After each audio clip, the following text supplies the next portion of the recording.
It means so much to my people to be a part of this ongoing life. There are so many obstacles in this time in life.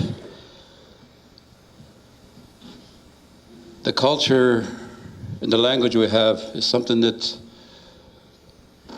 is not easy to hang on to.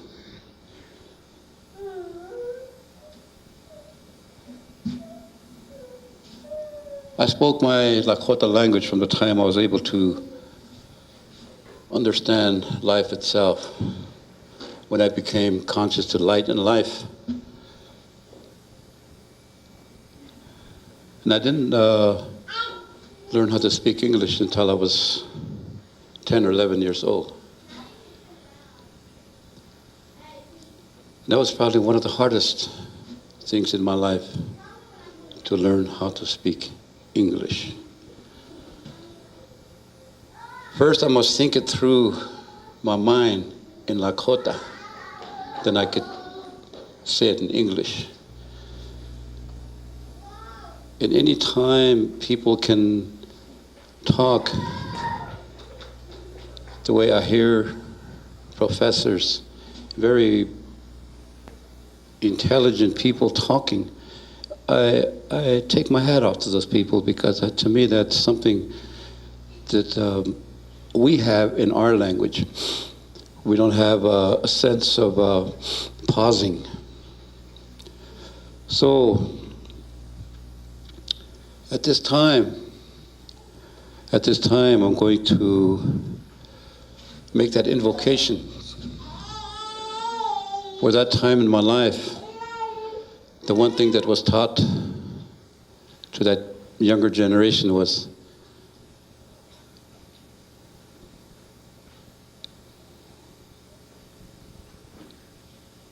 if there isn't something that you can think of to say, you can say thank you. Those were the first steps in this English language that my people understood. And to me, that went a long way. So this evening, we talked about different things that was going to be happening here this evening, but due to the snowstorms in South Dakota and Nebraska, some of the people weren't able to be present here this evening. But as the days go on, from now until Sunday, we'll try to answer some of your questions regarding the Lakota culture.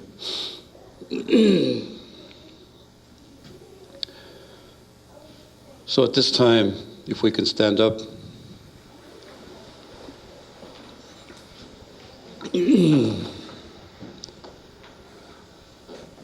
Ho tongashila iotama kha iotama oshila. Khtate wa prikli chuha ke oyate kawita hinaji ponkha. Ho hetagni itrukshashnu vichozani na wo ke wa khwala no wongla ke wa pleze. Homa kawita kele oacha vichasa jono kaptishin tongashla wa prikli chuha na chichila. Yung kani charge wa kanki yochlo gele na chichila he untongashla ushimala no umakyo. Leon pe lichte atu apriki tak ota unka chipi. Yung kani itka Margo nampe wopila ewake.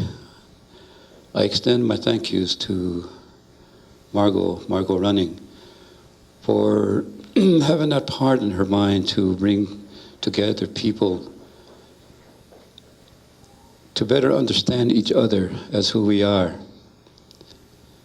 who we really are inside. I just want to say thank you to her especially, and to my daughter, Ampo. And thank you to those of you that helped with the preparations here. Yukalena ake ni charge wa kanki yochloga wa apikle on lena chichila he on trokashla. Woshimala no umakya lena tagota uchicha ke tagota chichila.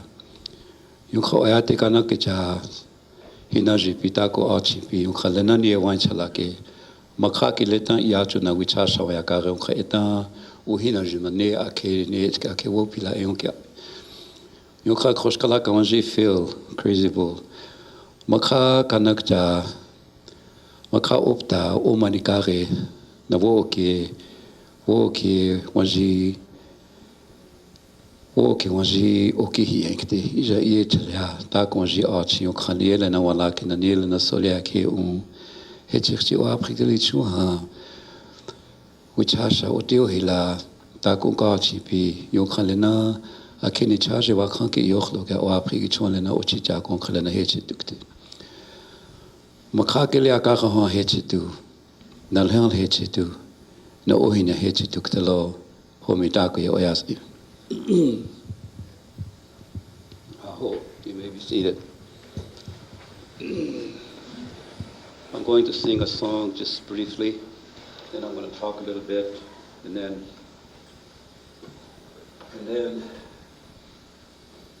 Mr. Crazy Bull will have that opportunity to express himself at this time.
When I was growing up in my life,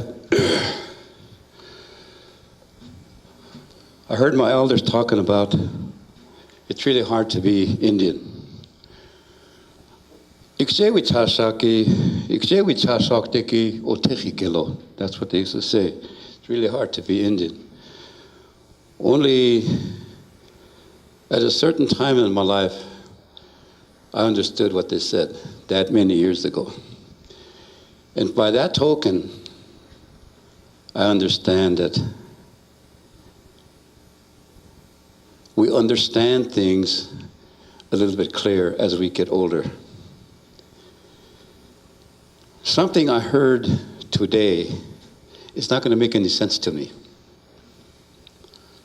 2 or 3 days later, or weeks or months later, something's going to remind me of what somebody said that time in the past.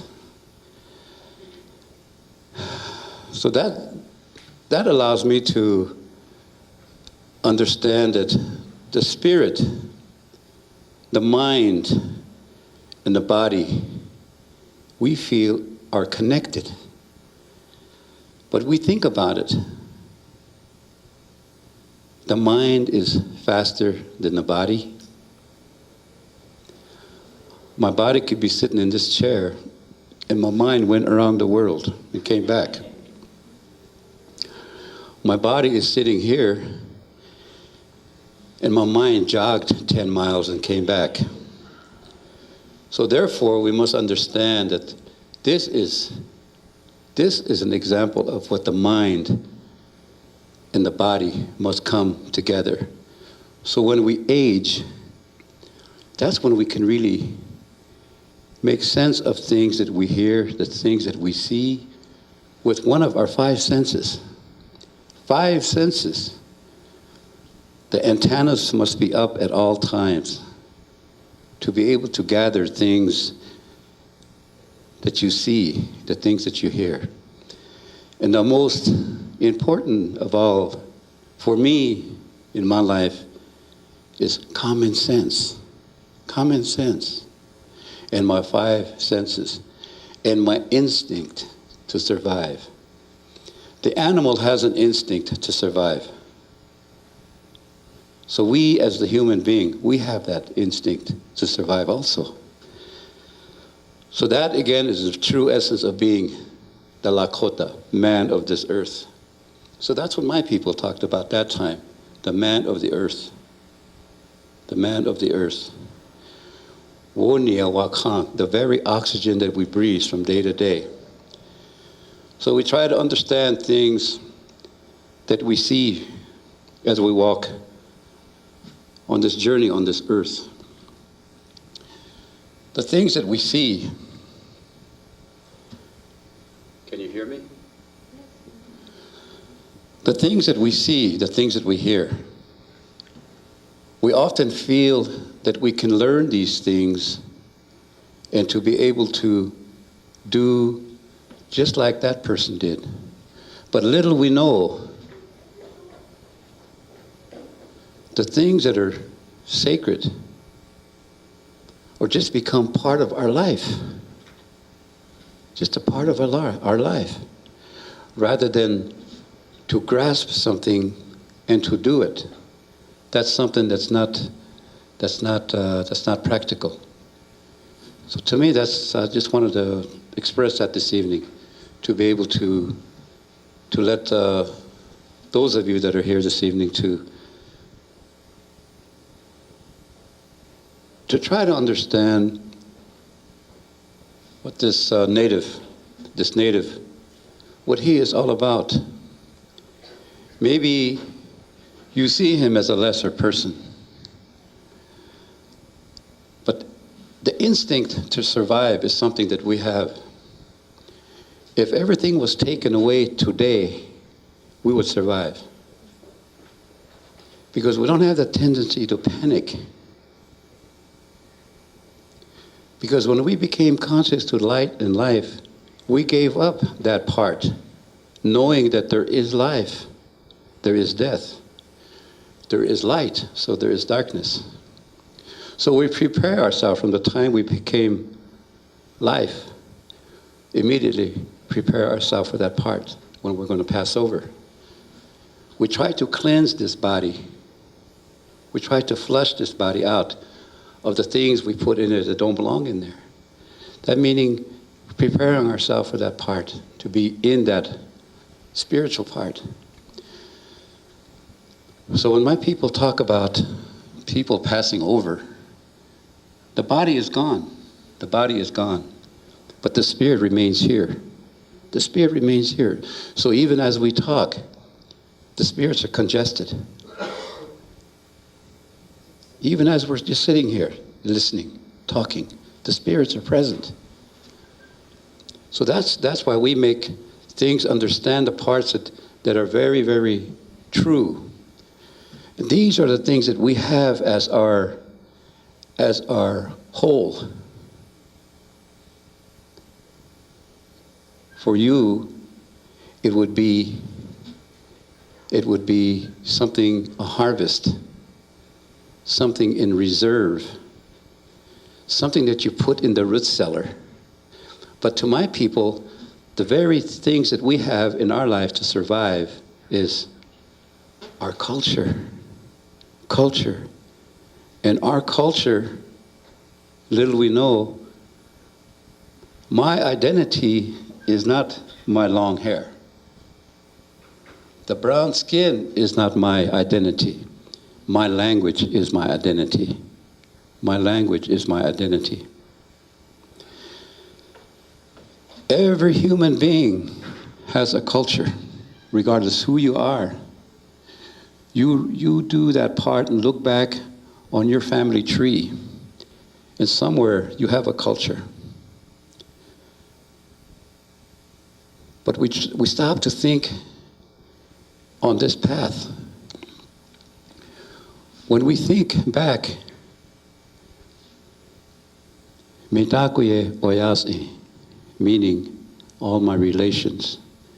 That many years ago, my people said, all living things, all mankind are my relatives, my relation. So therefore, we must understand, as equals, we are human beings. When we cut, we bleed. When we bleed, it's red.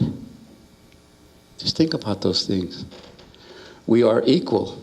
We are equal as a human being. We're a different color. We speak a different language, but we're equal. We are created from this earth.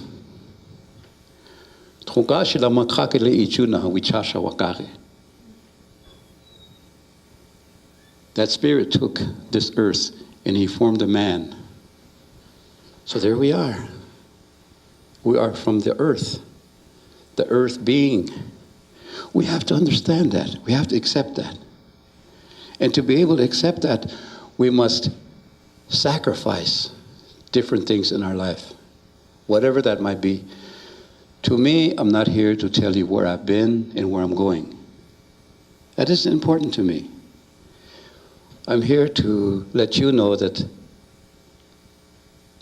I am the man of the earth and nothing more. And since I last seen some of you, Rogelio, last time I seen you, I've been through that much. You wouldn't think so, but I've been through a lot. Since I last seen you, different things happened in my life. It made me understand myself a little bit better. It made me sort out the things that don't belong in here, in here. What we're going to talk about, it must be clear here before it comes out here. If the Great Spirit wanted you to talk more, he would have gave you 2 of these. But he wanted you to listen more, so he gave you 2 of these instead. Those things are very interesting. Those things make a lot of sense to me. It's like, if it works, don't fix it. Meaning, every morning when my wife goes out that door, she says, "Hey, Al Running, I love you." But one morning she didn't say that, so I fell to pieces. My wife didn't say she loved me before she went out that door this morning. But you know, that's a part that part's already whole. So we don't have to fix that one. We know inside what that means, the man and that woman. What is ours? What is ours? They steal. What is whole? They divide. What is the truth? They destroy. Just think about those things. It happened to everybody, not just me, as the Lakota, as a native of this country. And remember, nobody is more sacred than anybody else. All mankind are the same. So we must try to think about those things in our everyday life to be able to have a clear conscience.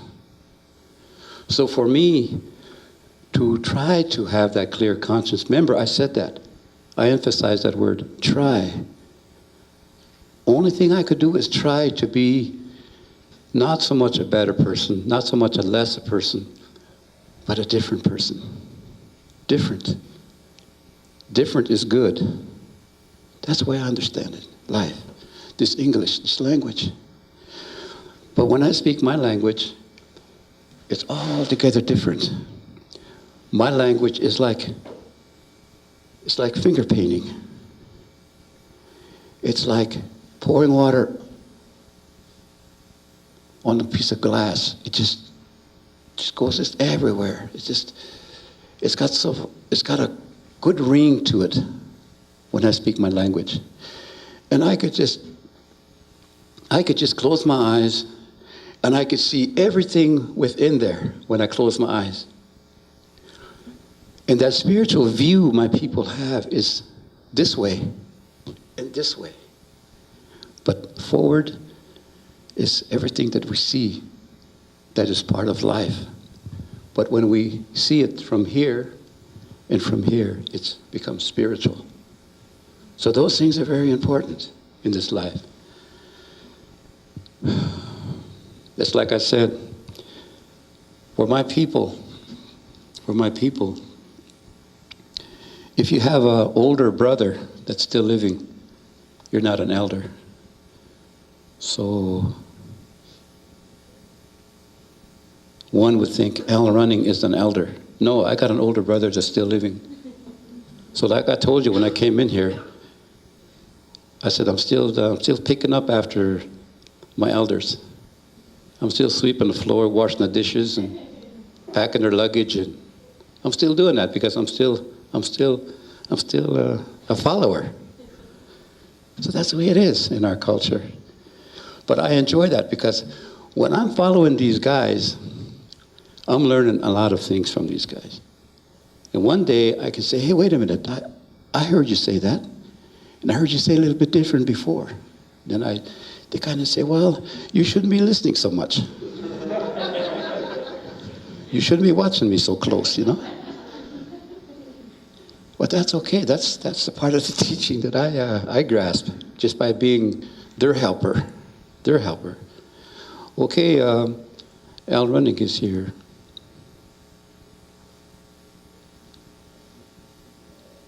Al Running is here. So we're going to have lodge.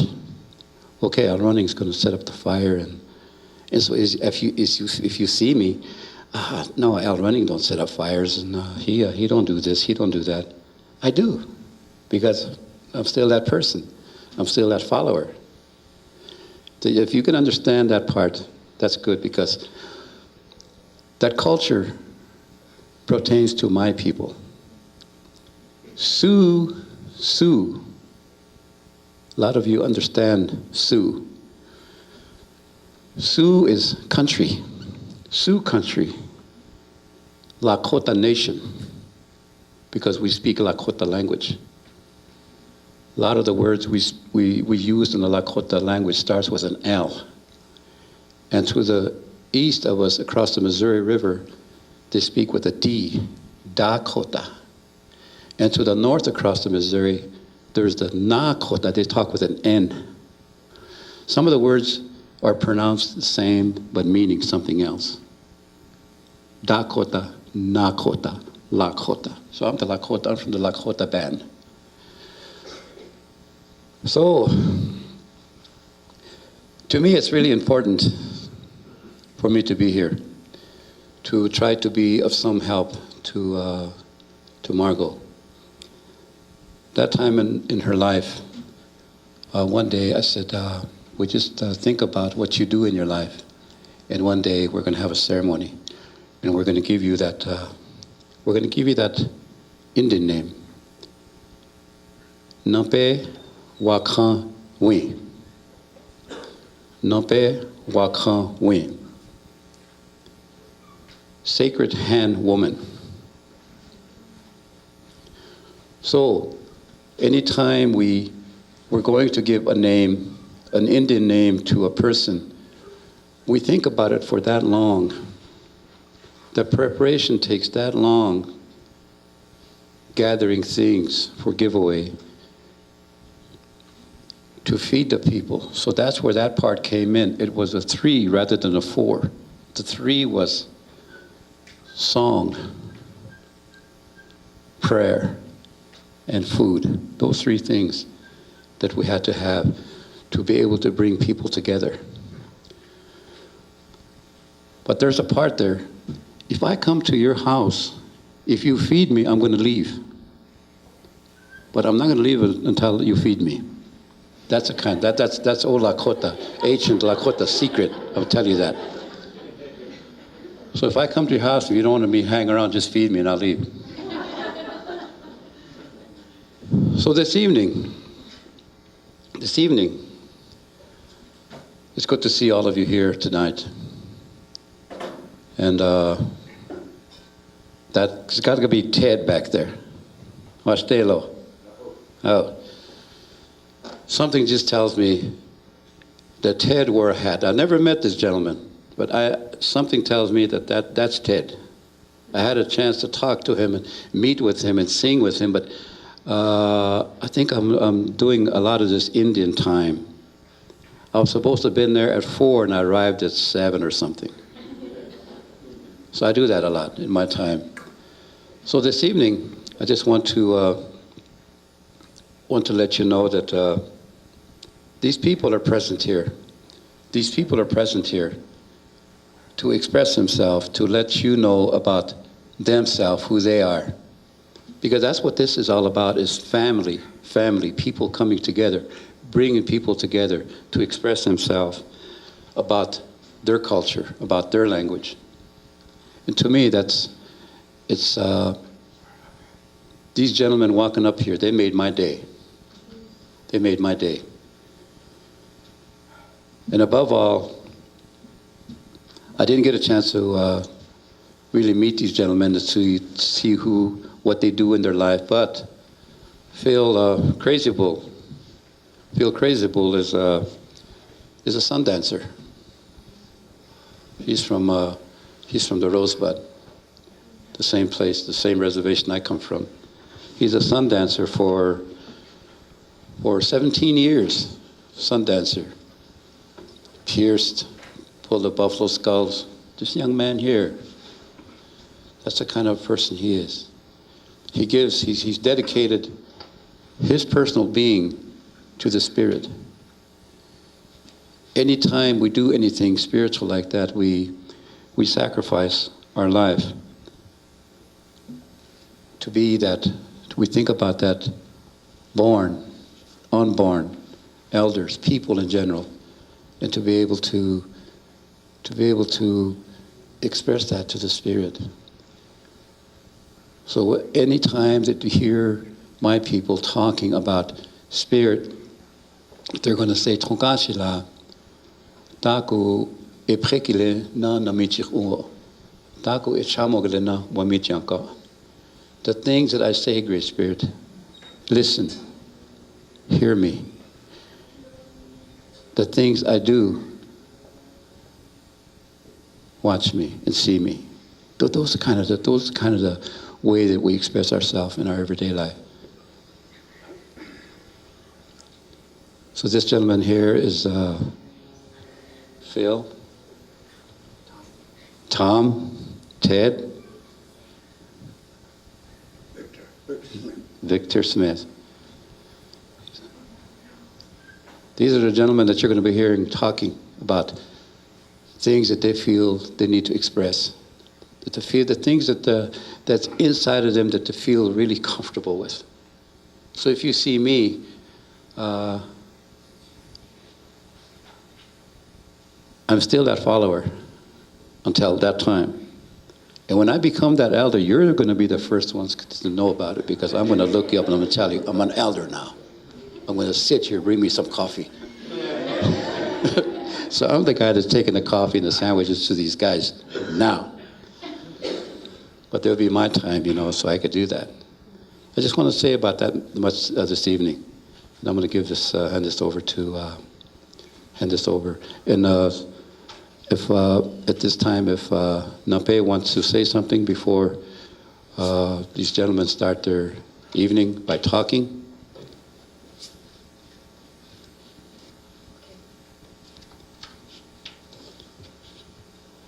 And Margo wants to say a few things before these people talk. So at this time, I'm going to give this to Nape here, and she can express herself. Thank you very much.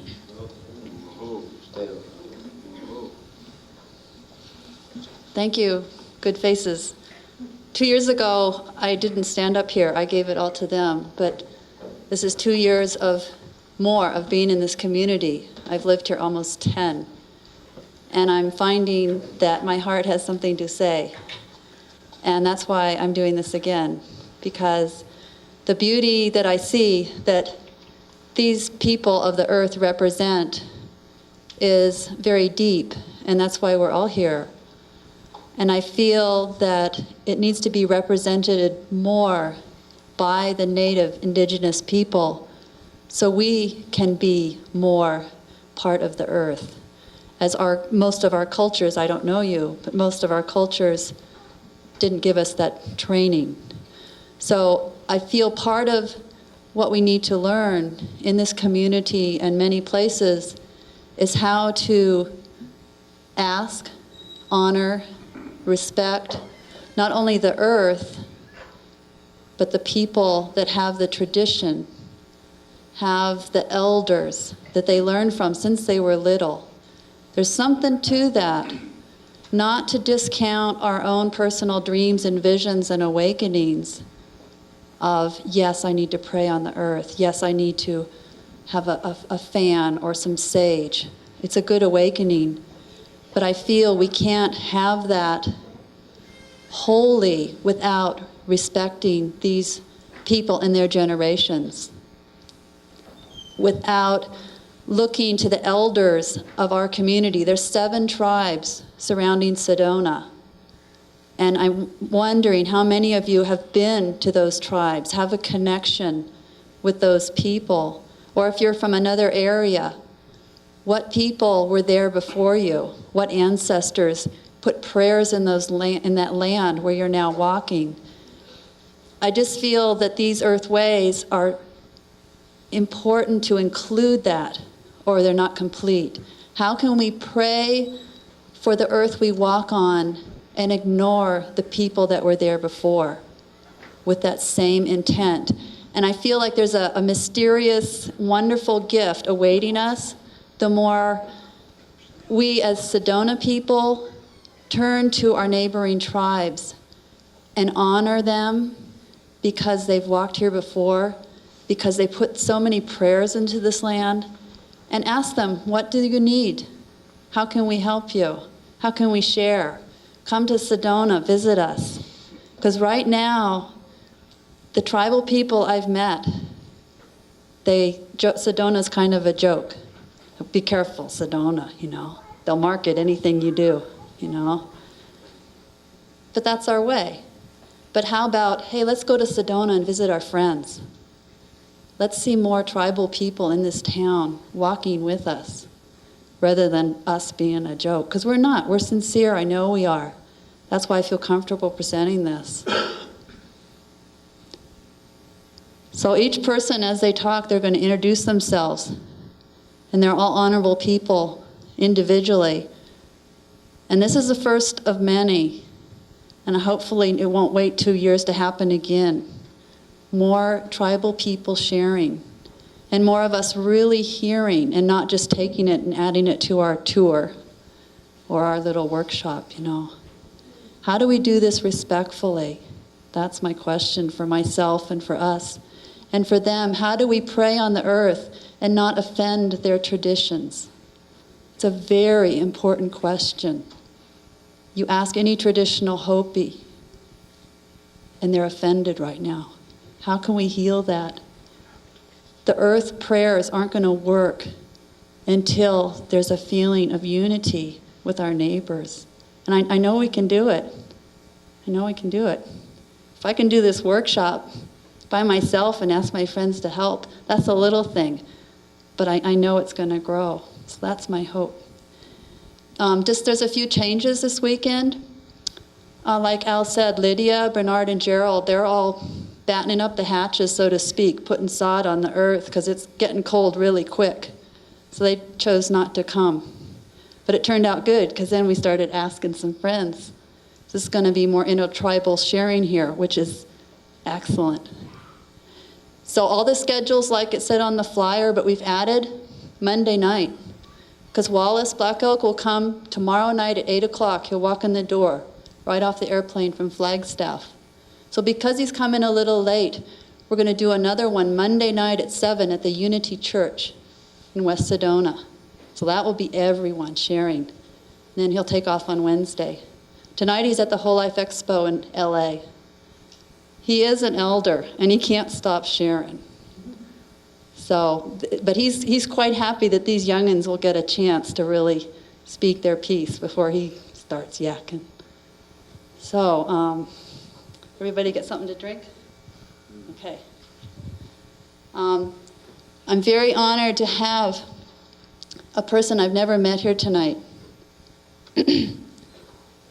He's Tonto Apache. He is our neighbor. He is what we're talking about here. His name is Victor Smith, and he just happened to hear about this. Thank you, Great Spirit, because for him and his people is why I'm doing this.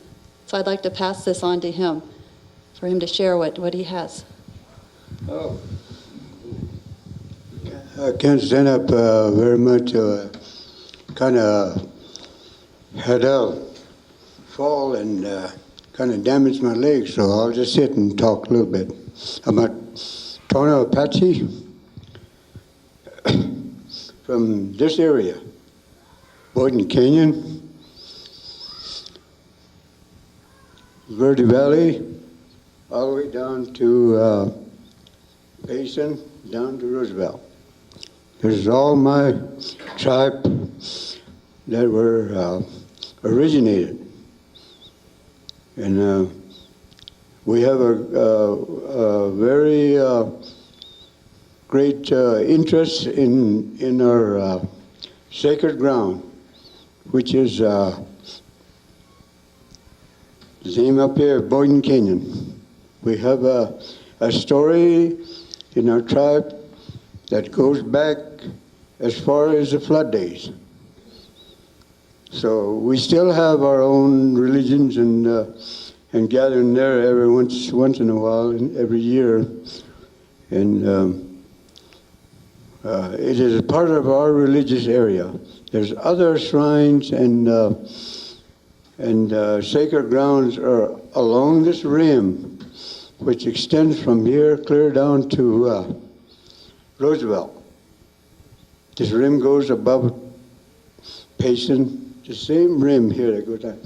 Apaches, my tribe, Tontos, were originated all along in there. So we have very many sacred grounds, and where we do our prayer. We even got a sacred ground down here by Beaver Creek, where our old elderly perform religious and dances. And still yet, you can see the path where they perform their religious doing there.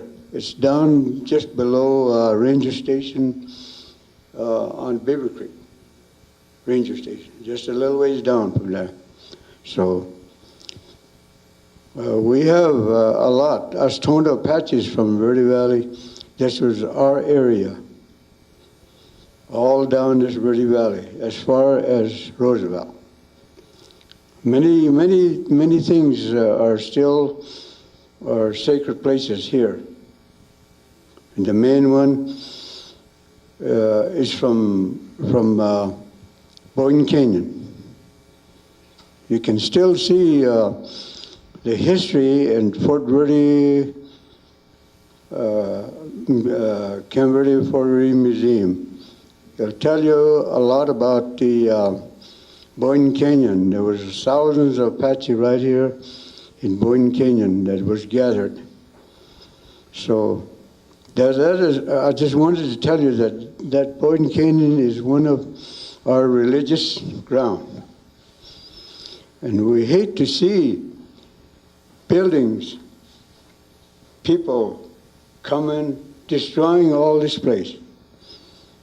It's one of our religious ground, and they're destroying. It's just like destroying us from our religion. And just like I say, we also have on some more religious and shrines and all those grounds down this Verde Valley.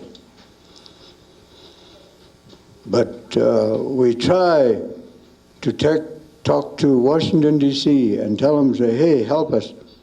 This is our religious area. But so far, other organizations and whatever are destroying this, our religious area. We are really concerned about it, but we never could get help from Washington, D.C. It's our prayer places, our belief places, but it's still being destroyed today. This is just what, I don't know what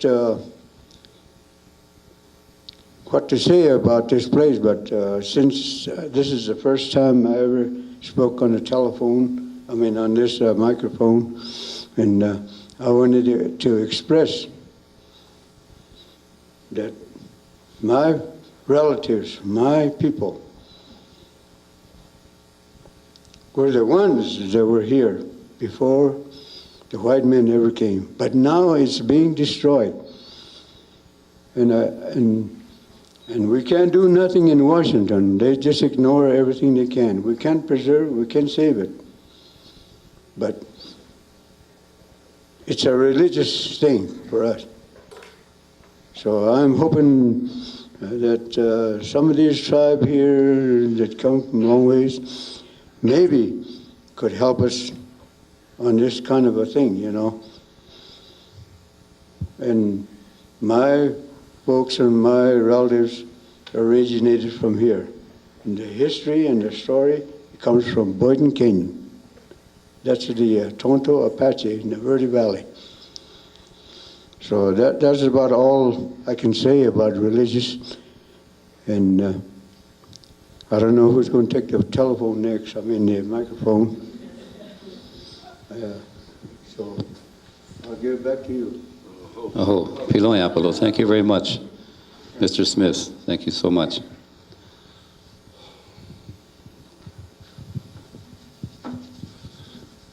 I came over and there was a little young lady out there, and she says, "Are you Indian?"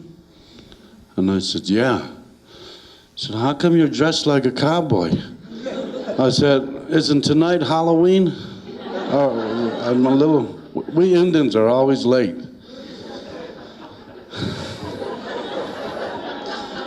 So I almost left. There was no candy out there.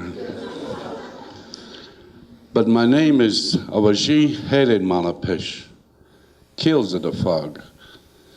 The way we get our name is that when a child is born in my tribe, the Crow tribe, the Crow Nation in Montana, when a child is born, the mother or the father or the parents ask an elder or your relative who is the oldest or a clan uncle to name this child.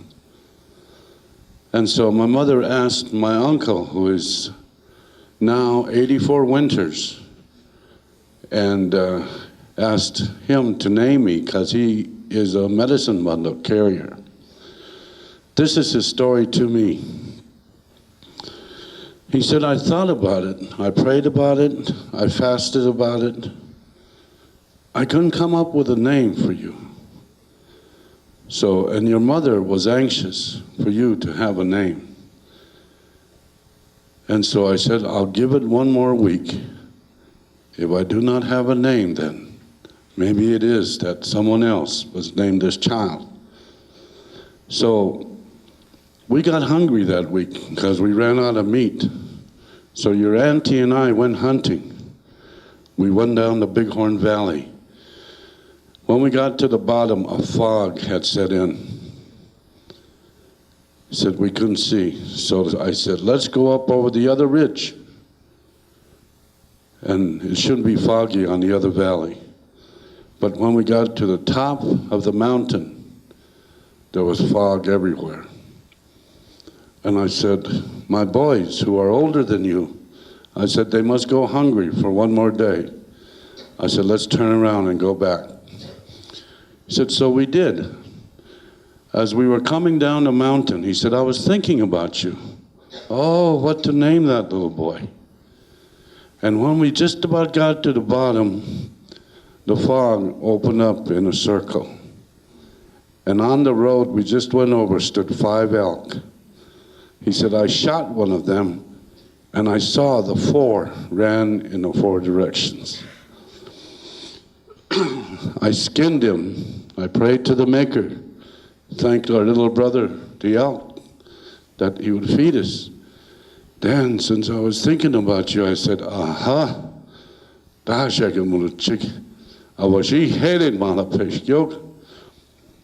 named you, Kills in a Fog. And that means that you will have the gift to see things others cannot see, to feel things others cannot feel. Kills in a Fog. That's my name. I want to tell you, hey, Brother Mario, how are you? I want to tell you about this thing called love. The Maker to us is love. He took us from this earth. He breathed life into us, and he gave us a soul. And it is within that spirit that we know our reality.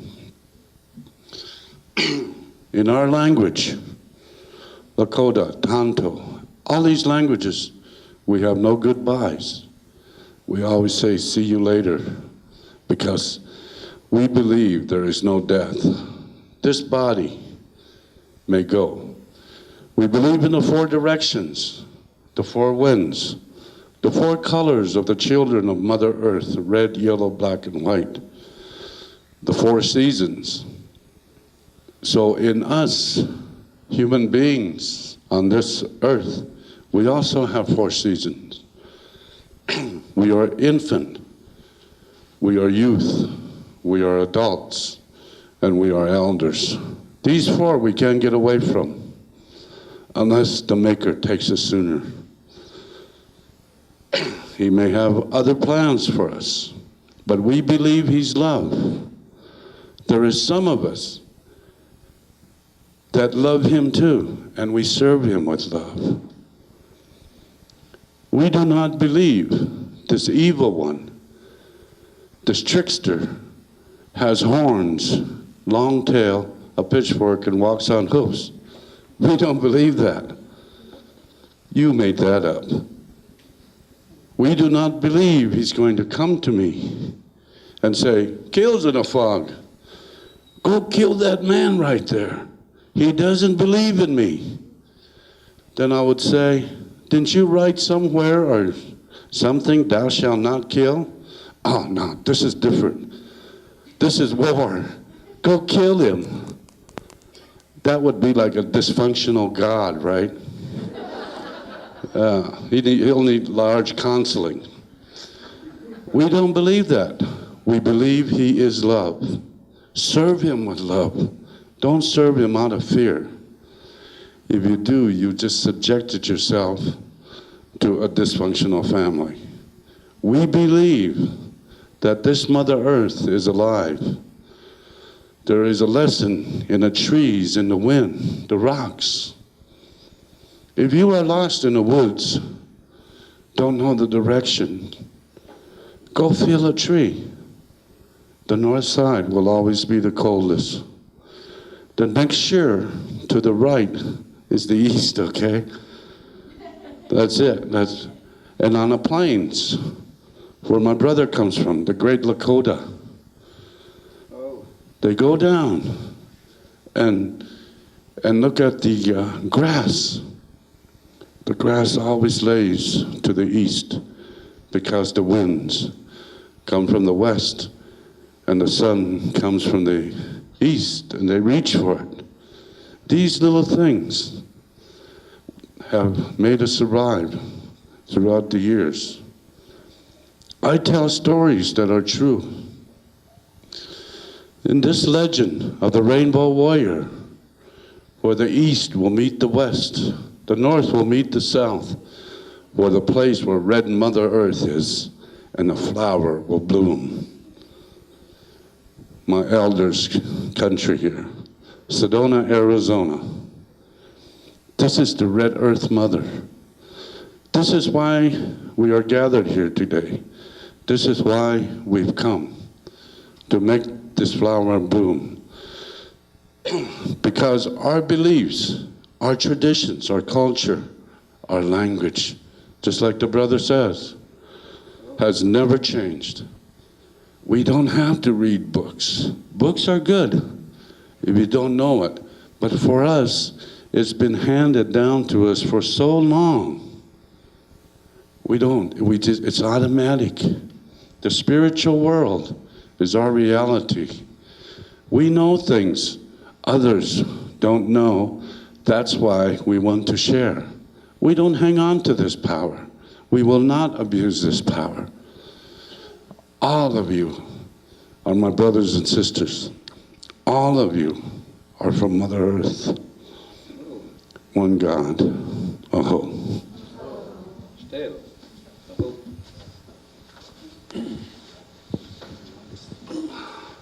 The youngest wants to go last. I don't know why. Aho mitakia se. Emi esto tratranko itko.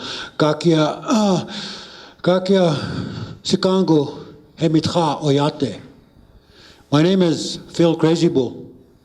I'm a full-blood Lakota from the Chicago Reservation in Rosewood, South Dakota. I grew up in Rosewood, South Dakota.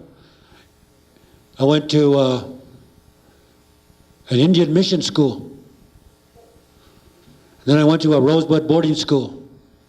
So I'm a product of that time, of a generation when there was much abuse that happened to our Indian people. Many of our people have lost a lot of ways of learning to be parents, to be companions, because of the emotional scars, the abuse that happened at these schools. I'm also very traditional. I found my tradition when I was 2 years old. I had an aneurysm behind my head, and I was expected to die. During that time, we had a ceremony we called the Uweepi ceremony. And in that ceremony,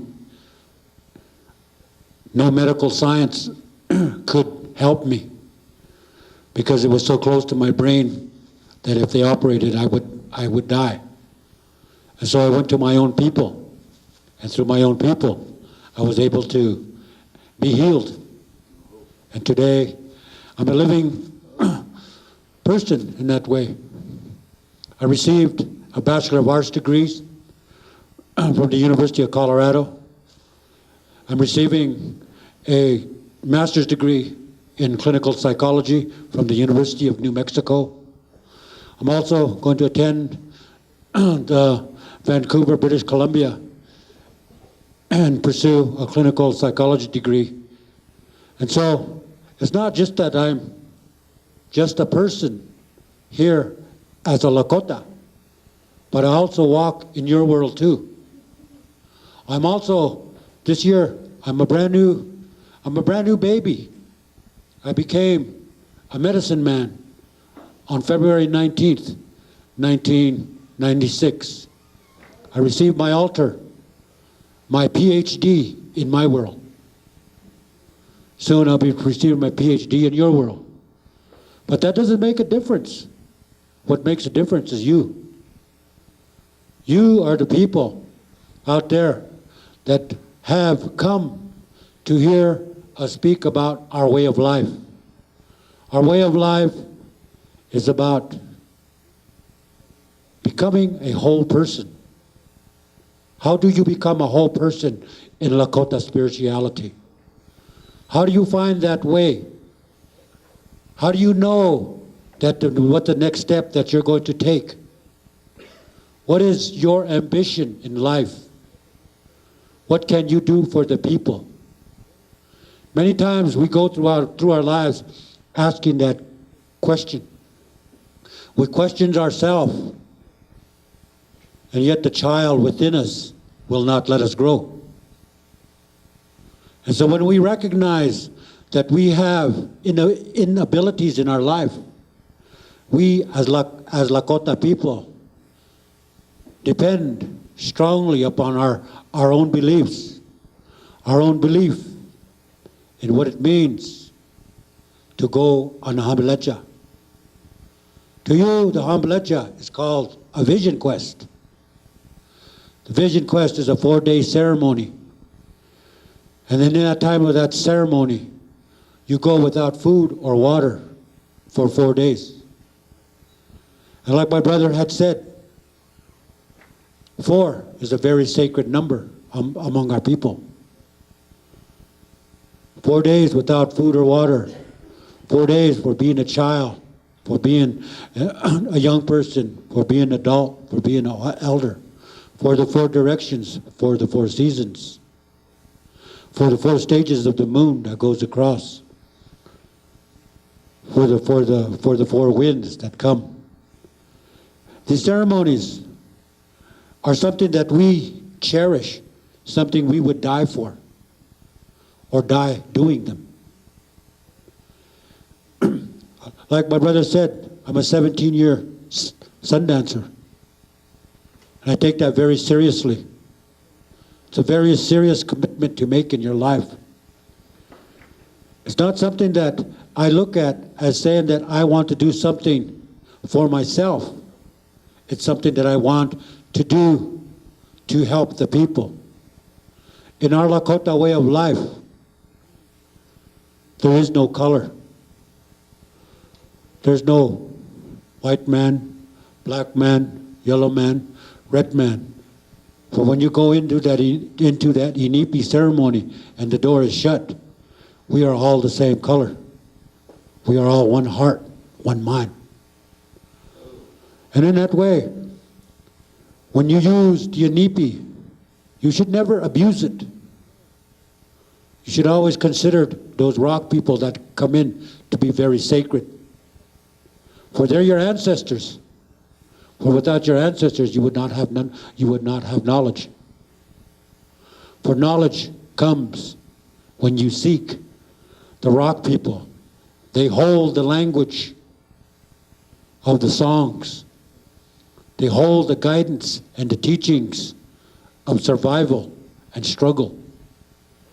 The Inipi to you is called a sweat lodge. You should never address it as a sweat lodge. It is not a sweat lodge. It is a Inipi. It is a stone ceremony that is respecting the earth. And any time that you build an Inipi, you should never desecrate it by facing it the wrong direction, by not stepping out the steps that go from the fireplace to the hochoka, the altar, from there to into the Inipi itself. For you to have an Inipi, it would take the rest of your life to study what the Inipi means. It would take a man and a woman the rest of their life to understand what each one of those mysteries represent in there.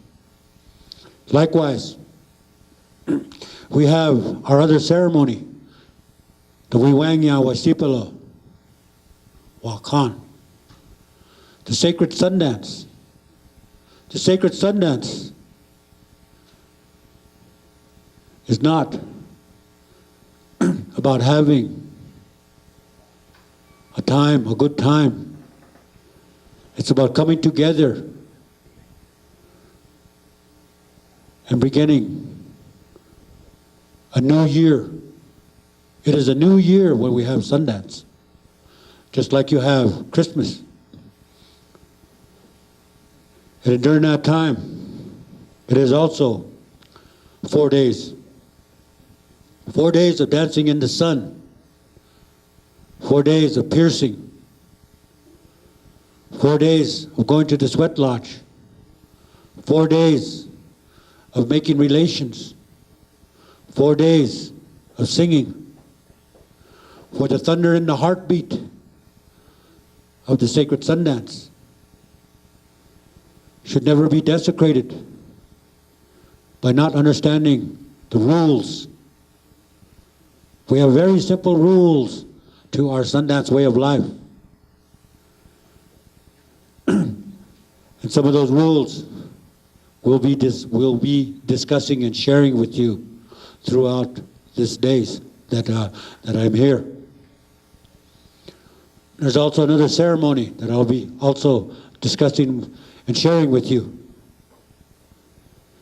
It is a ceremony that I perform, and it's not a performance, I should say. It is a doctrine. The ceremony is called a Yuwipi ceremony.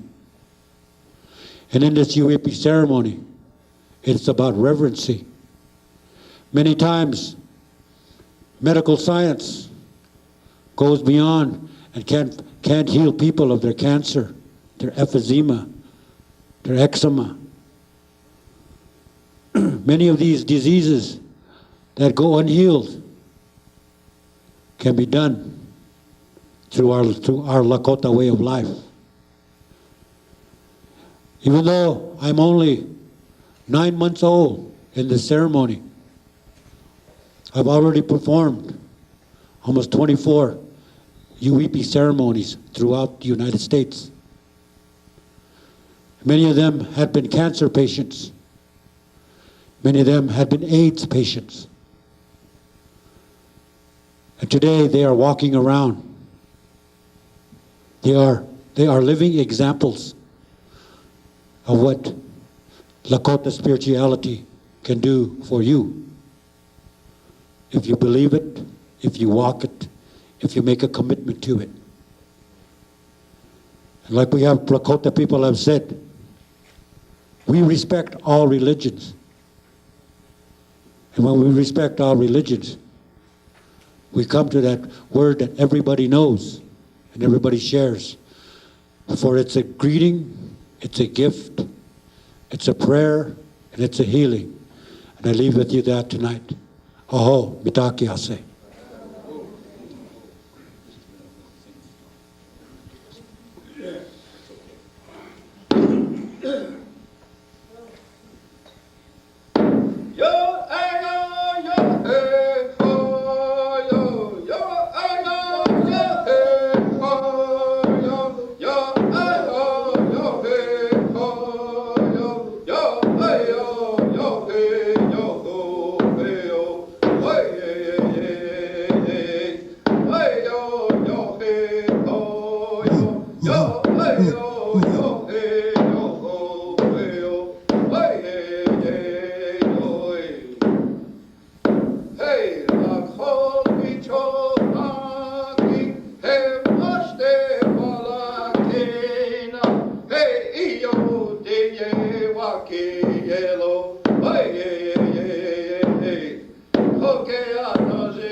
This is an honoring song.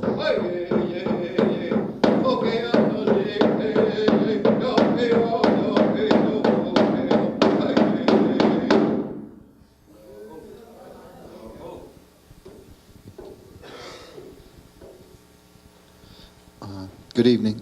My name is Tom Little Creek, and I thank you. The reason why I wanted to go last is because I'm the youngest, and this was a last-minute invitation, so it has nothing to do with upstaging anybody. Wait a minute, how old are you?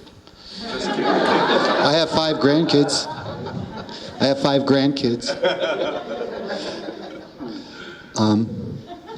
A long, long time ago, or maybe tomorrow, there was a little mouse village. And in this mouse village lived a mouse. And one day, he heard a sound, and he didn't know what it was. And he went on with his life. And he heard the sound again, and he ignored it. And finally, he heard the sound again. And he was very curious. So he left the mouse village and he was walking through the woods. And as he was walking through the woods, he heard a voice behind him. "Hello, little brother." And he turned around and it was a raccoon. And the raccoon said, "What are you about?" And little mouse says, "I hear this sound and I'm looking for it." And the raccoon says, "I know that sound and I know where it's at. Would you like to find out?" And little mouse says, "Yes, I would." So they walked through the woods and they came to the edge of a river. And the raccoon says, "Well, I have a friend who lives down the river. Would you like to meet him?" And little mouse said, "Yes, I would." So they walk down to the river and they come to a bend. And the water's quiet and there's lily pads. And on this lily pad is a frog. And the raccoon makes his introduction. And the frog says to little mouse, "Would you like some medicine power?" And little mouse says, "Yes, I would." So frog says, "Jump just as high as you can." So little mouse jumps just as high as he can. Pretty clever, huh? So anyway, that's a foretelling of what happens, actually. So anyway, little mouse jumps as high as he can. And when he reaches the apex of his jump, he looks up and he sees the sacred mountains. And when he comes down, he goes splash in the water, just like this cup just did. And he comes out of the water. And the frog says, "Guess what, little mouse? You have a new name. Your name is Jumping Mouse." So Jumping Mouse leaves and he goes back to the village. And when he gets back to the village, all the other mice look at him and they see how wet he is. And they can't explain it because there's no rain. They think he's poisoned. They think some big animal spit him out. And so they leave him alone. So Jumping Mouse goes on with his life, and he lives there for a while. And he thinks about the sacred mountains. And finally, he decides to go in search of them. So he goes through the woods, and he gets to the edge of the woods where the great woods meet the prairie. And he looks out on the land, and he sees all these shadows. And since he's a mouse, he knows what all these shadows moving and darting about are. But he decides to go in search of the sacred mountains anyway. So he takes off. He makes a dash, and he ends up in a clump of sage. And in this clump of sage, there's an old mouse. And this old mouse has everything that a mouse could need. It has shelter, food, nesting material, all the good things in life for a mouse. And the old mouse asks Jumping Mouse what he's about. And Jumping Mouse says, "Well, I'm on my way to the sacred mountains." And the old mouse says, "Well, why don't you just stay here?" And Jumping Mouse says, "No, I'm in search of the sacred mountains." So Jumping Mouse leaves, and he's darting across the prairie again. And he comes to a big brown hairy thing that's slowly going up and down like this. And he says, "What are you?" And the buffalo answers, "I'm a buffalo, but I'm old and I'm sick and I'm dying. And there's only one thing that can help me, and that's the eye of a mouse. I need some mouse medicine." So Jumping Mouse thinks to himself, "I'm a mouse. I have an eye. I'll give him one." And as soon as he decides that, his eye flies out, goes right into the buffalo. And the buffalo becomes well and whole. And the buffalo says, "What are you about?" And Jumping Mouse says, "I'm on my way to the sacred mountains." And the buffalo says, "Well, I know the way to the sacred mountains." And Jumping Mouse says, "Yes, but there are all these shadows, and I'm frightened." And the buffalo says, "Well, my back is broad. We can run across the prairie, and you can run under my belly, and I will get you there." So they leave, and they go across the prairie, and they come to the base of the sacred mountains. And at the base of the sacred mountains, the buffalo says, "Jumping Mouse, I have to go. I'm the giveaway to the people, so I must go give away." So he leaves Jumping Mouse there. So Jumping Mouse has found some water and some food. And he looks over, and he sees a furry being with a bushy tail and pointed ears. And he says, "What are you?" And the wolf says, "I'm a wolf." And he lapses into silence. And a little while later, the wolf says, "I'm a wolf." And this goes on for a while. And finally, Jumping Mouse figures out that the wolf has lost his memory. So he says to himself, "Well, I'm a mouse. I have an eye. I can help this wolf." So as soon as he commits to that, his eye flies out, goes into the wolf, and the wolf gets his memory back. And the wolf says, "What are you about?" And Jumping Mouse says, "I'm trying to get to the top of the sacred mountains."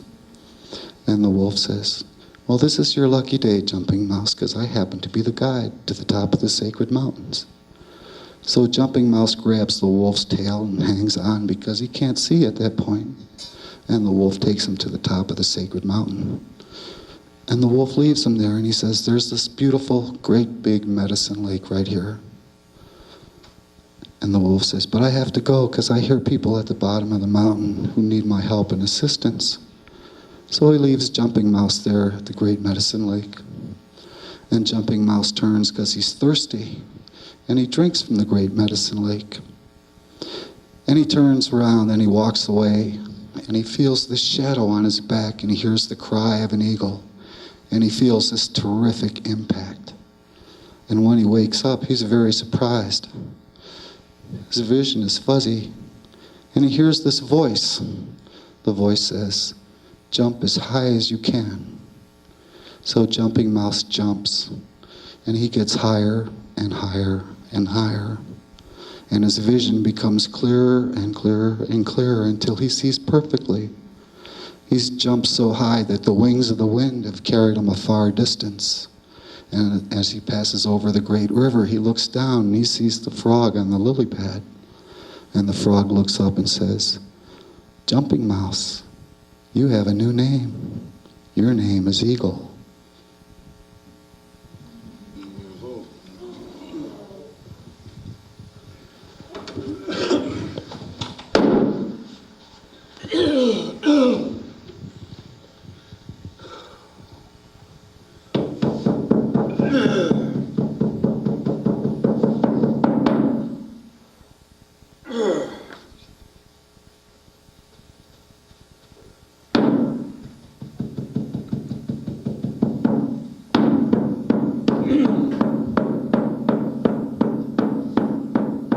Yo,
of the song honoring the sacred Chanupa.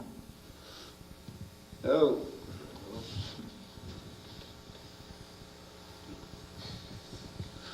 This time we'd like to take a little intermission, so if any of you want to stand up and stretch and turn around and shake your neighbor's hands or come up and shake somebody's hand this evening. So got to take a little break here.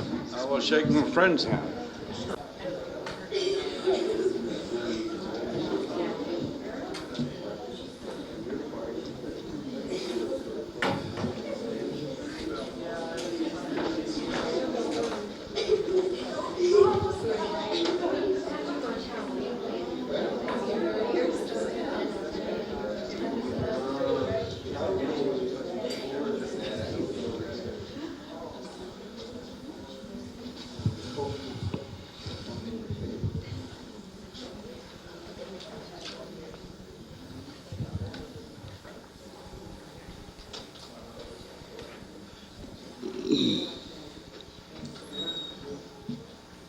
Some of the things that we talked about this evening are very true in the very sense.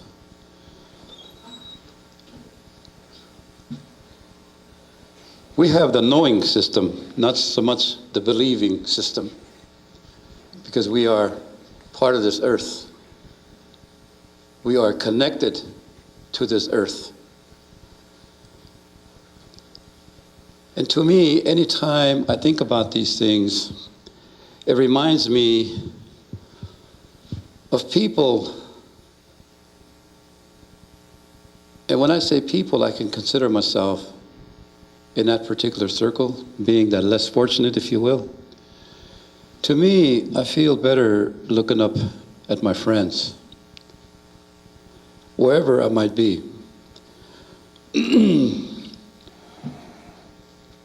In my life, singing is something that I do. Ever since I was able to hear my elders sing. But there's something I need to share with you this evening, those of you that have drums.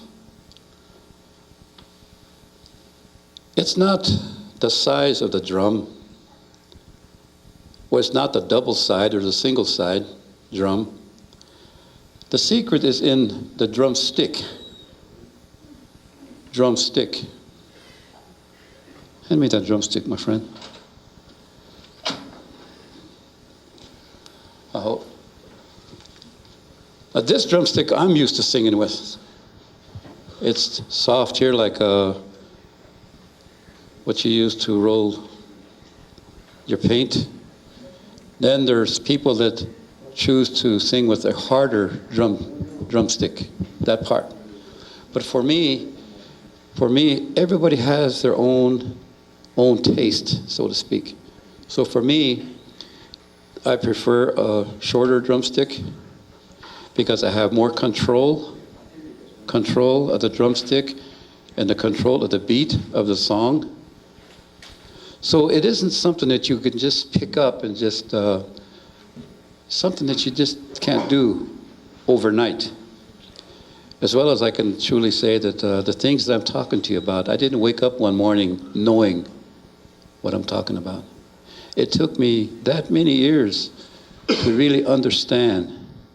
But I never in my mind ever thought that I'm going to learn this.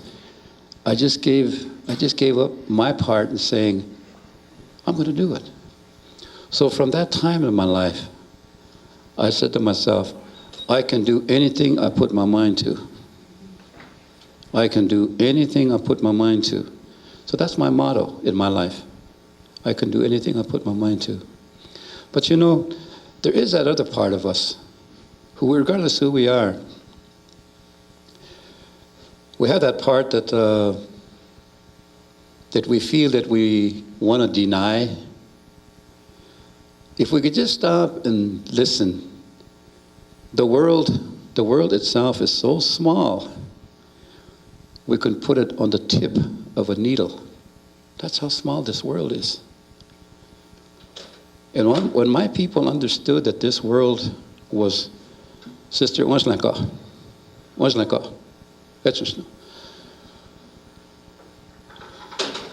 When my people understood that this world was round, everything that my people done was in the circle,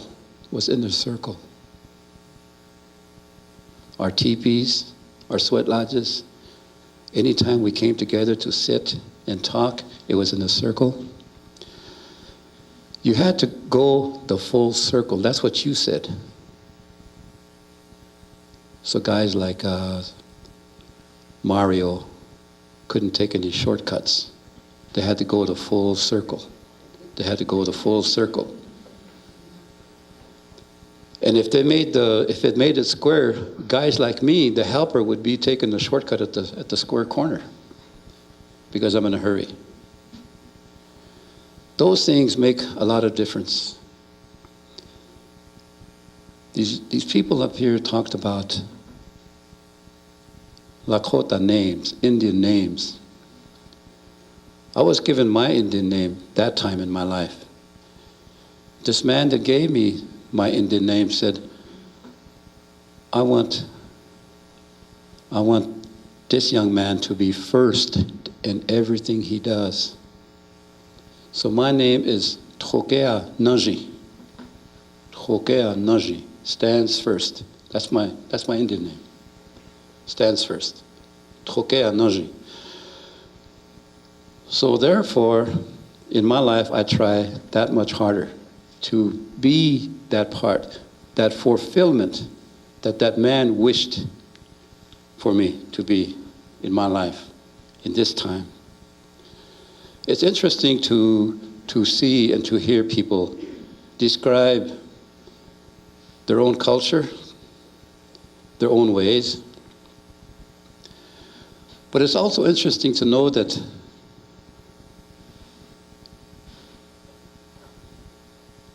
we're only here for the moment. The things that we done yesterday or day before, and have a dim outlook on tomorrow. In a lot of ways, the Oriental people, the way they carry themselves in their everyday life is pretty much the way we are as a Lakota nation. As far as the yoga, when we go into a ceremony, we sit in that one position for 12 hours straight, never move. And we also have that part is saying that acupuncture. We have that. Kankakpa. An artery. Somewhere we cut that artery and let the blood flow for that long, and then we close it back up. That's the way we did it. We still do it today.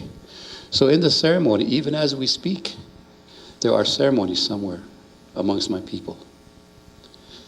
And at that end of the year, as one of the gentlemen talked about, it's a time of harvest, which would be August. For you, it would be December, at the end of the year. That time we come together in that particular circle to express our thank yous to Spirit. Not so much to flaunt, if you will, or to be the better dancer, or to be the better speaker, but in a very humble way to say thank you to Great Spirit for allowing us to complete that one whole year. So quarterly, 3 months, 6 months, 9 months, 1 year. At that time, we have that chance to express ourselves and gather more. And on this particular walk, we are gathering all the things that we need, not so much what we want, only what we need. So, as we talk, that spirit, not that particular spirit, but another person, a person that passed over, can come through your body and talk, but using your voice. So it's like inserting a chip, and everything just flows. Only if you have that positive attitude and that humbleness.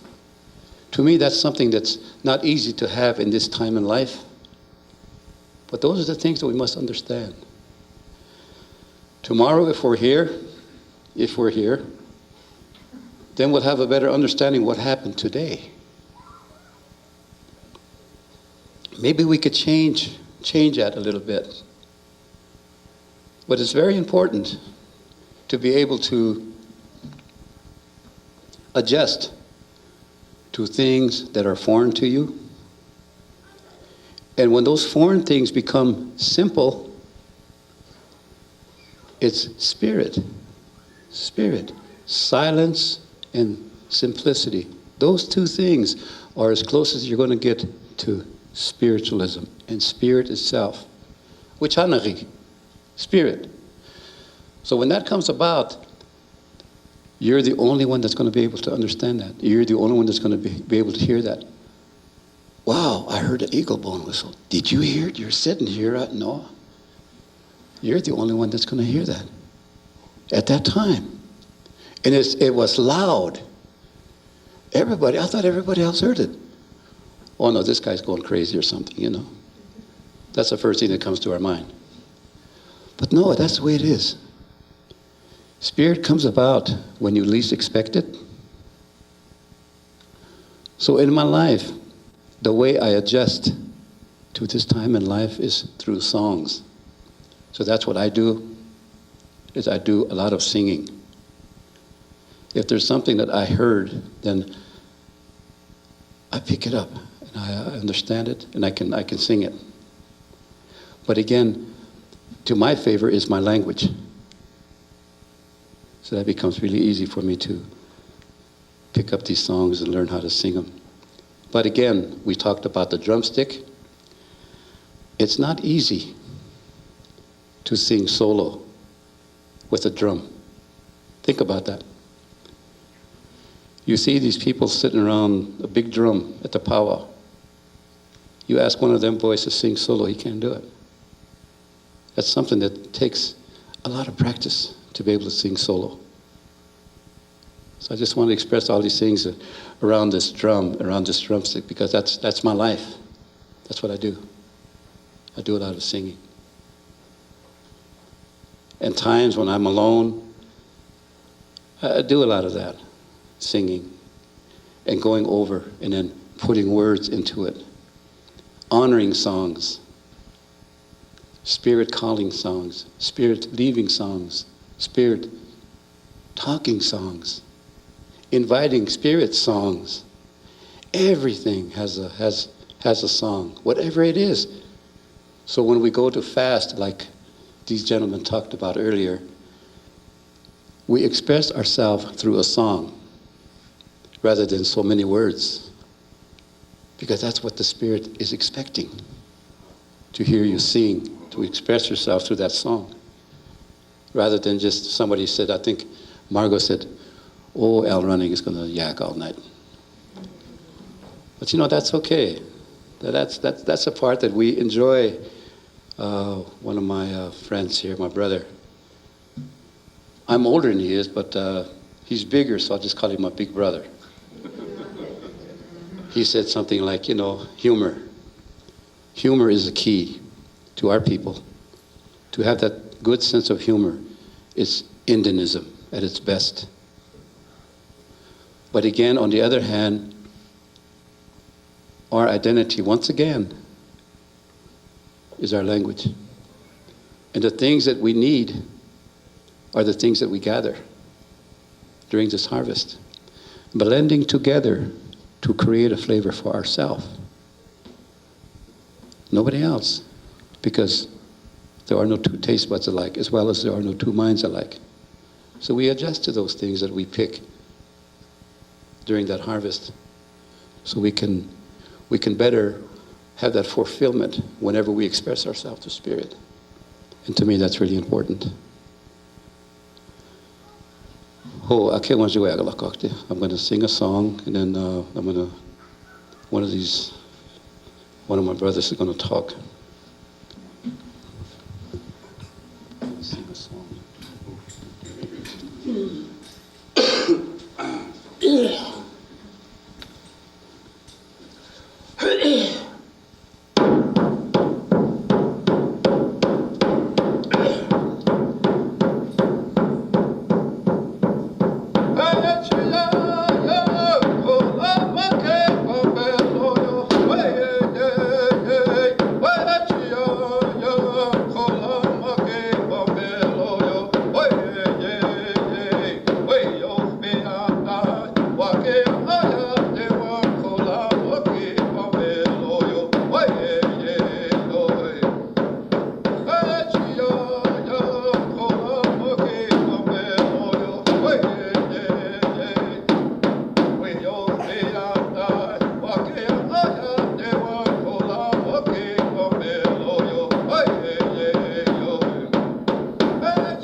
There was this crazy Italian, couldn't get a job in Italy, so he went to Spain to sail for Spain and find a new route to India.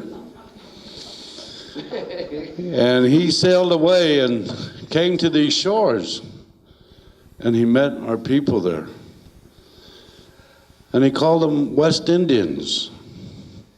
Obviously, the absence of turbans and elephants didn't tip him off.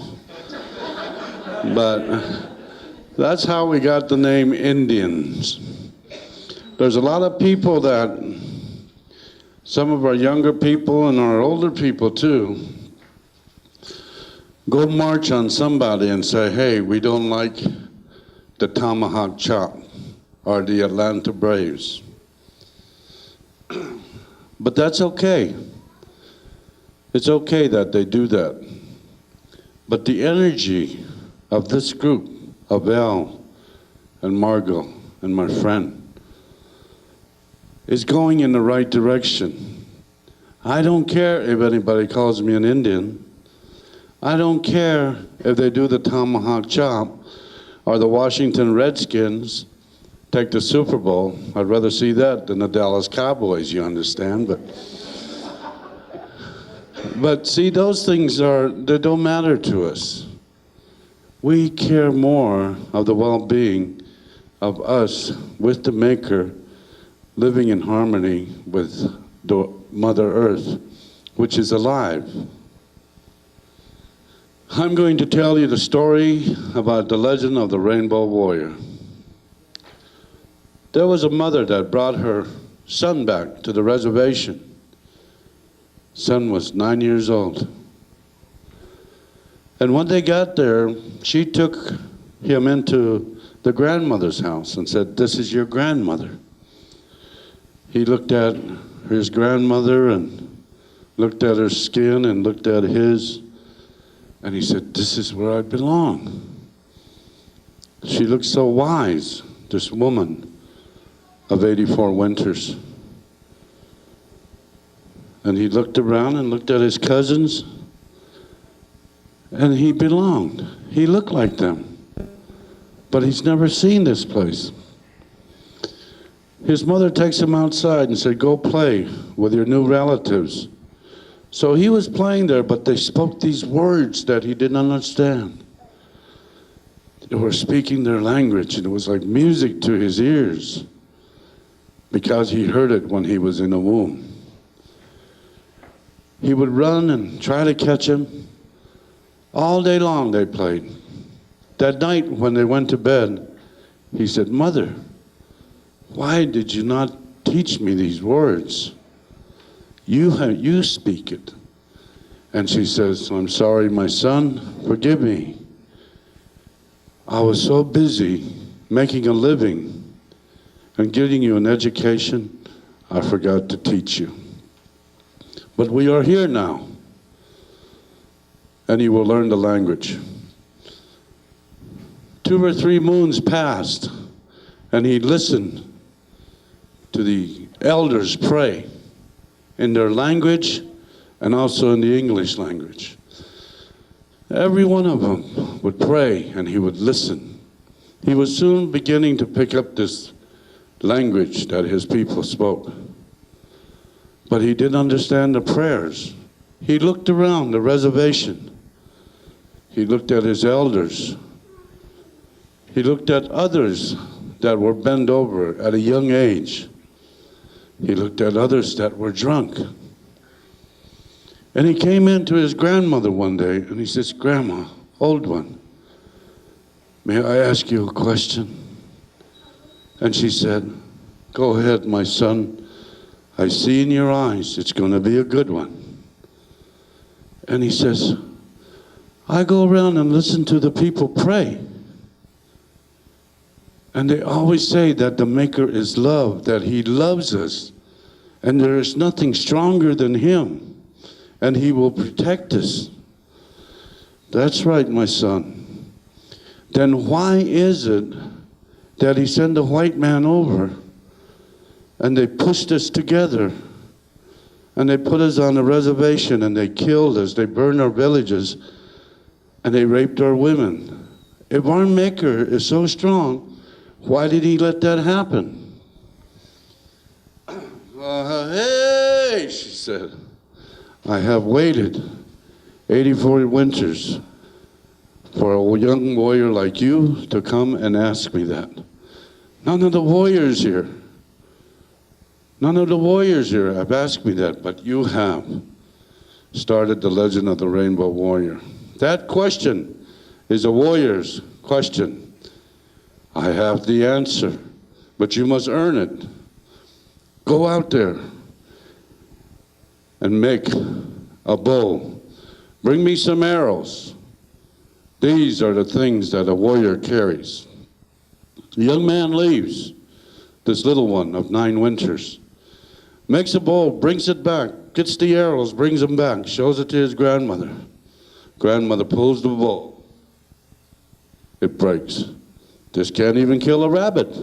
Go get another one, do another one. So he went out, he got his sticks together, found the cherry wood, made a bow and brought it back. She tested it. Ah, this is a good one. Okay, and the 4 arrows you brought, it is a good sign you brought the 4 arrows. I will tell you what they stand for soon. You must do one more thing. You must climb that mountain and sit there through the night. Face where your brothers and sisters and ancestors come from. And when the sun warms your back in the morning, come on down and I will give you the answer. He started to walk away and said, little one, come back here. Give me your shoes. Give me your clothes. You go up there without them. He said, Grandma, I am from the city. I have never been without shoes. You have your choice. Either you want the answer or you don't. Either do this thing right or you don't want the answer. There is no shame in either one. It is up to you. The little one of 9 winters thought, I will go up on the mountain. He took his things out, this little warrior, and climbed that mountain. She watched him go up. Her heart soared. When he got up on top, he sat and faced the west, and he sat there all night. The next day, when the sun warmed his back, he started on down. But it was tough coming down. His grandmother watched him. She wanted to run to him and say, that's enough, but she didn't do it. He walked all the way to the bottom. She rushed to him, took him into the lodge, looked at his bloody feet and bloody hands, wrapped him and washed him, gave him some soup. Said, you little one of 9 winters, you deserve this answer. You have left the most precious thing you could on Mother Earth, your blood. You are a little warrior. Long time ago, we were one people, but we had our differences. So we went the 4 directions. The yellow went east, the black went south, the red went west, and the white went north. And still, we could not get along. We fought each other, we killed each other. And then Mother Earth cried out, Apache, Maker of all. Why are the children, my children, that you made, doing this to me, cutting me open and killing themselves? Please send the great Holy Spirit down and reawaken them. Reawaken their spirits and live in their heart. This I ask of you, Maker of all. So he said, then he started sending the white men over. And we suffered a lot, but we hung on to our language. We hung on to our traditions.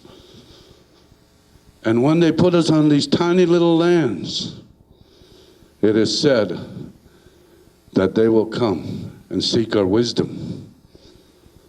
They will seek this thing that we have never compromised, our belief in a maker, which is love, our belief in a maker, which is faith. We live in a spirit world, and they will come and seek this knowledge. And we must be true to them. We must share with them. That is why we are still people, our language and our little land. They will come to us from where the red earth mother is. The east will meet the west, the north will meet the south. And there, the flower will bloom. And with the white man, the red man, the black man, the yellow man will stand together. One arrow can be broken, but many cannot. There is the legend of the rainbow warrior. Red, yellow, black, and white, like the 4 arrows you brought. This is what it stands for.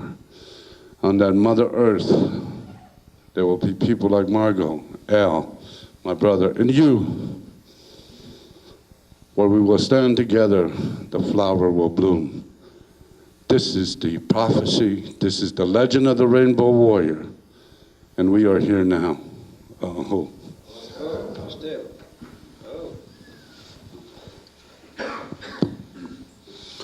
I just want to say, Mitaki, I'll say to you again, and I wanted to tell you today that when I came here with a lot of respect and a lot of anticipation of coming and sharing with you.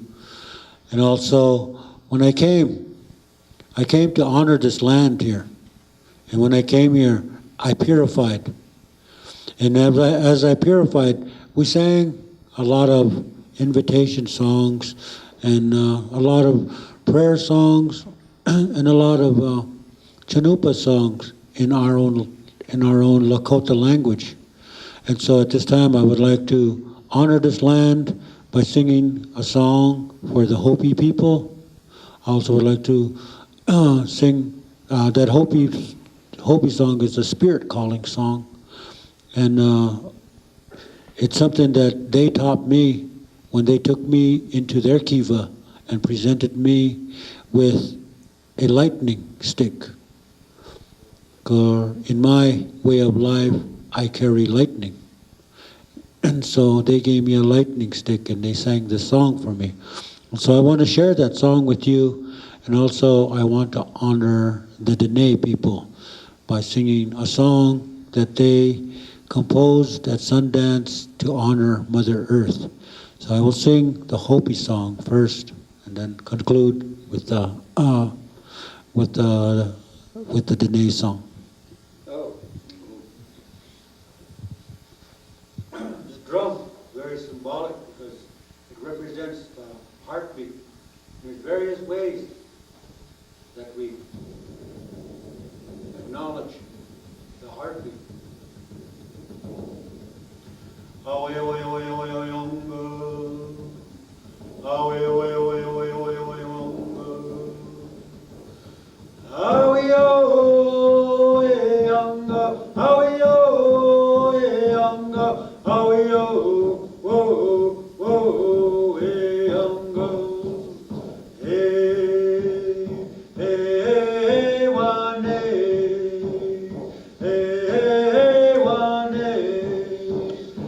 we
many times we talk about humor.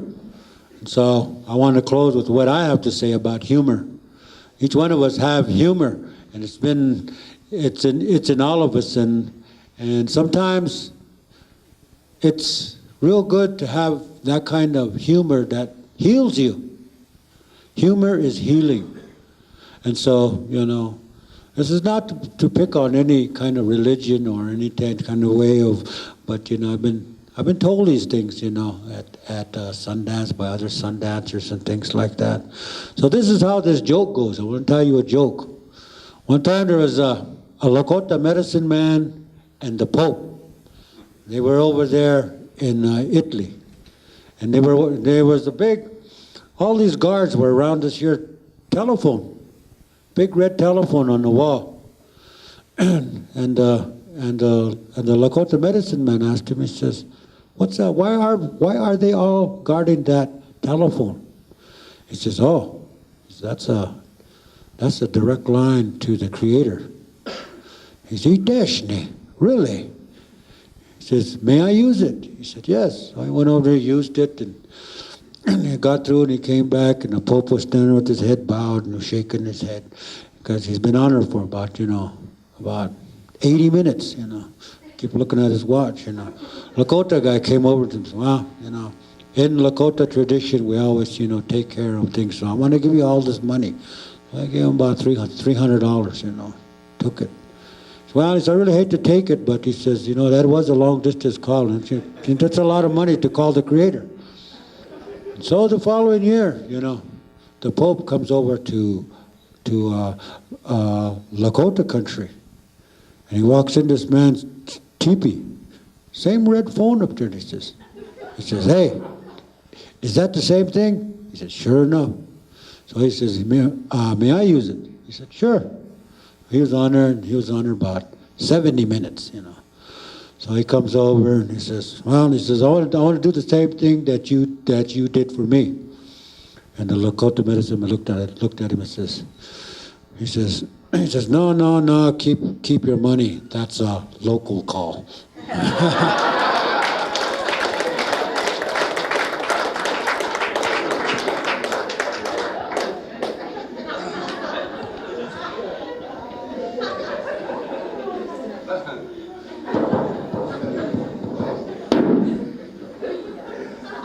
We always say that's a short gut line. Short gut one.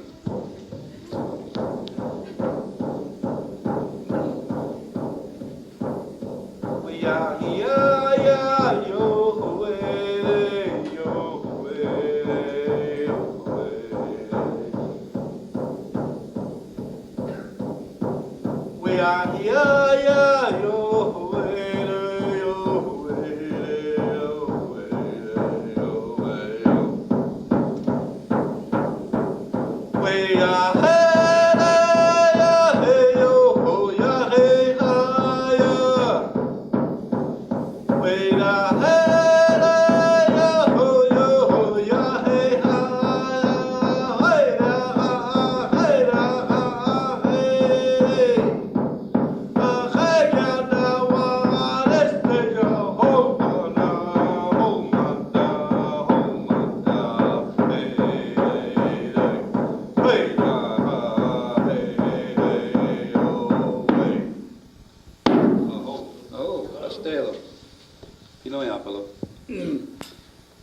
Once again,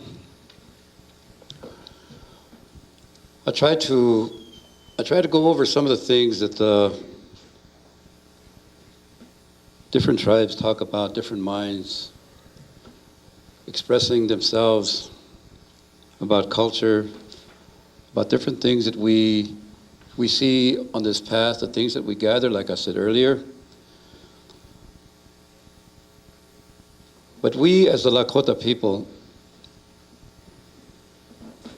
there is an imaginary part about our life.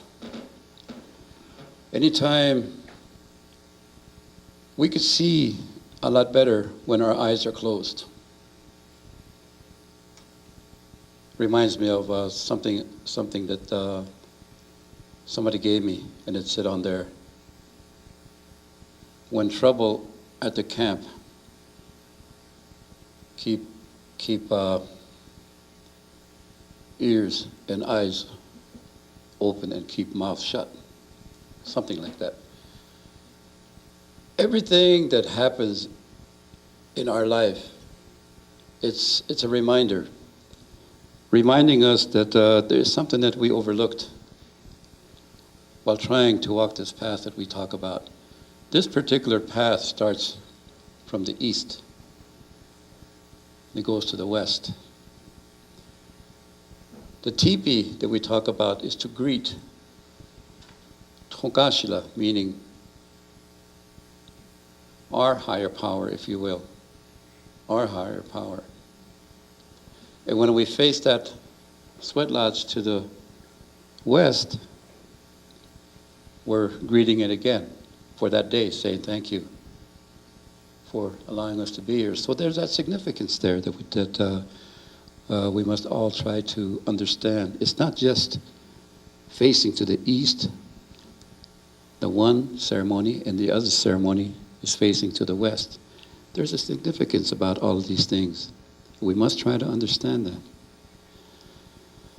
So anytime we become a part of this culture, we must take our time, pay attention. This culture belongs to somebody. It's like I said earlier, I'm just a caretaker for the things that you see me do, just the things that you hear me talk about. Those are the things that I've gathered on my walk. I became that custodian to be able to take care of these ways that my elders left. But again, there is that part that says, we can't leave them everything. We can't leave this particular generation everything that we have, because they are going to abuse these ways. And after a while, it's going to be gone. So those of us that understand this particular culture, that's what we're doing. You hear us talking. But inside of us, there is so much that needs to be done. But only we know that. We can't convey that to you for you to understand what we're saying, what we're doing, just by watching and listening. Something like what you said, stop, look, and listen. Something like that. To me, some of the expressions that you talked about, you used, make sense. Everything you must take your time and walk through this world gently. And take care of these spiritual things with the greatest gentleness. When you reach that part of having that gentleness, you can touch that wild animal right there, right there, right there.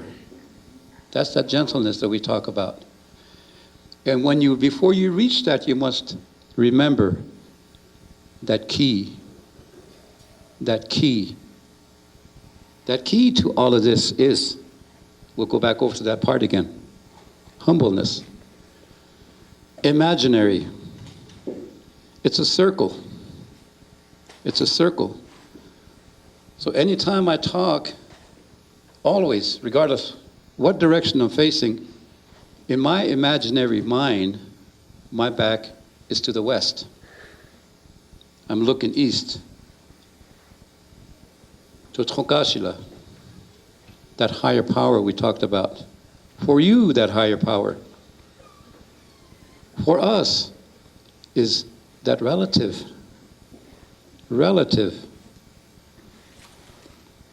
This imaginary circle that we make is what you called an agenda. For us, this is our agenda. So if you feel that somewhere somebody got off the subject, we just look over here on this imaginary circle, we know what we talked about. What did I say earlier? Did I say quarter? Didn't I say quarter? From to the west to the north is 1 quarter. To the north to the east is another quarter. From the east to the south is another quarter. From the south back to the west is another quarter. That's how I understand the culture. Just within the last 2 years, I'm beginning to know how to read. Just within the last 2 years. Because I'm that guy that said I can do anything I put my mind to.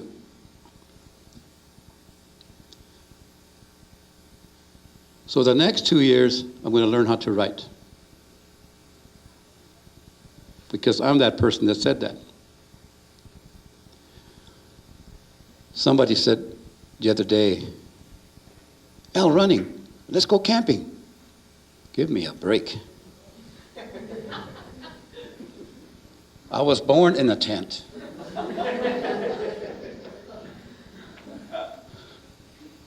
Build a fire, woo, you know. Right. So we go back into the history when it becomes that part. Everything that was written in the history books, there is no significance, there is no meaning whatsoever. As to how we live our life today is real. The history is fraud. History itself, what you read in there is fraud. What we live is the originality, the original way. But again, I'm going to quote myself on that one. In my life, I know about 4 or 5 original Lakota words. The rest of it is slang. Remember, I said that. The original language was spoke not in my father's generation, but a generation or 2 before that. So think about that, the original Lakota language. And the language we speak today is slang language. Just like the people from the deep south, the people that speak the actual Spanish. They are the original people that, from what I can see, that spoke that language. And the rest of it, it's like somebody said, it's like a mixture. It's a mixture. But again, to me, these are just things that we gather on this walk. So tonight, that's the part that I'm trying to convey, is just sharing with you the things that's in our mind. We share things that are just basic, because that's all anybody ever is just basic. If we became spiritual and if we became pure, we wouldn't be here. So my people, we don't ask for forgiveness in our everyday life, because we know that if the Spirit forgive us, we wouldn't be here. The slate is wiped clean. You're out of here. So my people, we don't do that, ask for forgiveness. But we try, as I so many times said, is, for me, it's trying. If nothing else, I tried. And I don't want to climb too high on that totem pole. Because if I fall, I don't have too far to fall if I just stay right there close to the earth. So for me, I was talking about the young man, the sun dancer. The way these young men carry themselves. Mario, sun dancers. I tried that for 12 years, and I got the feeling of it, pulling buffalo skulls. I got the feel of it, but that's what I wanted to do in my life. I wasn't a curiosity seeker. I just wanted that fulfillment. My people said, we challenge pain. We challenge the elements of nature. So I wanted to be a part of that in my younger days. So I did that. And when I went to that part, I said, I don't need to do this anymore. I proved to myself that I can connect with that spirit. If we get good at something, we tend to abuse. And if you respect me too much, I'm going to take advantage of you. Think about those things. This is very important in this time in life. We must take charge of ourselves now. We must take charge of ourselves now. Because everything is a mind over matter. Mind over matter.